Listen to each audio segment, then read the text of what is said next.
Yes, मैं आप ही का इंतजार कर रहा था। तो आइए हम एक नए टॉपिक के साथ फिर आपके सामने हैं। वो नया टॉपिक है कि किसी विशेष सेकंड में किसी वस्तु के द्वारा तय की गई दूरी क्या होगा। किसी विशेष सेकंड का मतलब क्या हुआ, इसको ऐसे समझिए कि मान लीजिए कोई बॉडी है जो स्ट्रेट पाथ पे एक पार्टिकुलर डायरेक्शन में मूव कर रहा है।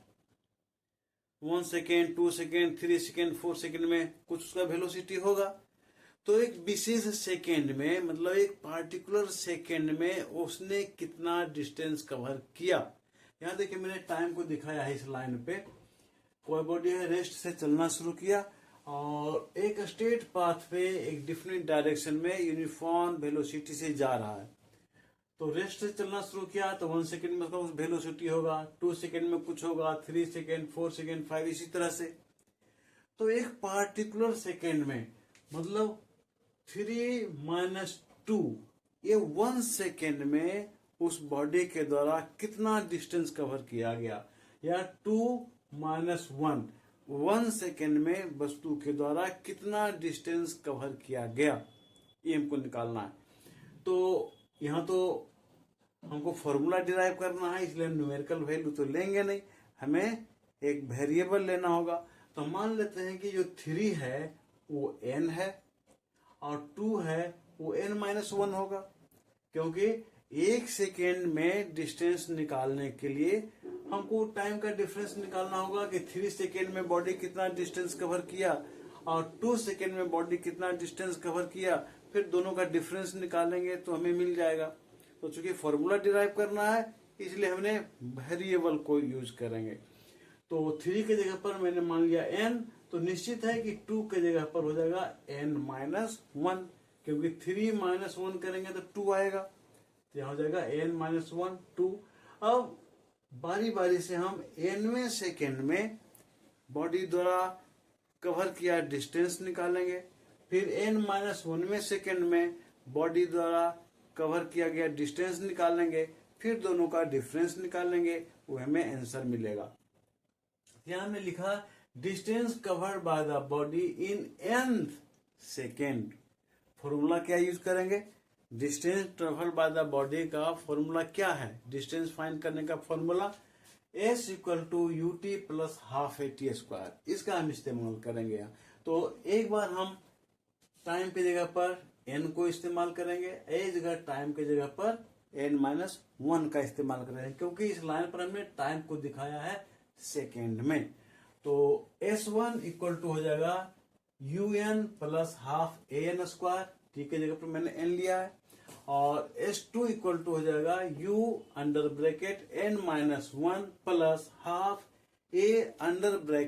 a_n-1 पे होल स्क्वायर। अब देखिए यहाँ n-1 पे होल स्क्वायर है, तो इस फॉर्मूला पे डिराइव करेंगे a - b पर होल स्क्वायर इक्वल टू क्या होता है, a² - 2ab + b²। तो आइए पहले ये देखते हैं कि distance cover by the body क्या होगा। तो s1 - s2 ये हमने यहाँ पर लिखा है। तो s1 का वैल्यू क्या है ये, और s2 का वैल्यू क्या है ये, दोनों को हम यहाँ लिख करके सोल्व करेंगे।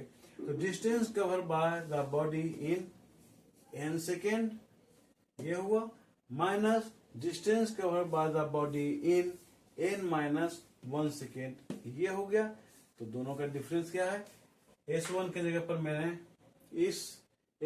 जगह पर मैंने इसका वैल्यू लिखा है, माइनस s2 के जगह पर ये वैल्यू को मैंने लिखा है ये, और इसको मैंने सोल्व कर दिया। un + ½ an² माइनस है ना u n-1 + a/2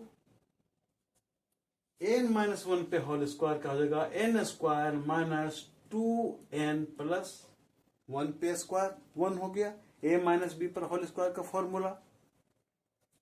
now equal to un + ½ an², bracket को ओपन कर दिया, यहाँ an²/2 कैंसिल आउट हो गया, un यहाँ प्लस में है, un यहाँ माइनस में, कैंसिल हो गया, बचा क्या, प्लस में u और यहाँ प्लस में an - a/2, ये मैंने यहाँ लिखा है u plus an minus a/2। तो हमें क्या मिला, ये डिस्टेंस मिला, इसलिए हम लिखेंगे इसको s इक्वल टू, इसको मैंने रीअरेंज कर दिया है, u प्लस 1/2 को कॉमन ले लिया, आया क्या 2n minus 1 under bracket into a। ये फॉर्मूला है जो हमें बताता है कि किसी पार्टिकुलर सेकेंड में कोई भी बॉडी कितना डिस्टेंस कवर किया। तो मैं समझता हूं ये टॉपिक आपको अच्छी तरह से समझ में आ गया होगा। फिर मिलते हैं हम नेक्स्ट टॉपिक के साथ, लेकिन तब तक आपको अपना ख्याल रखना है।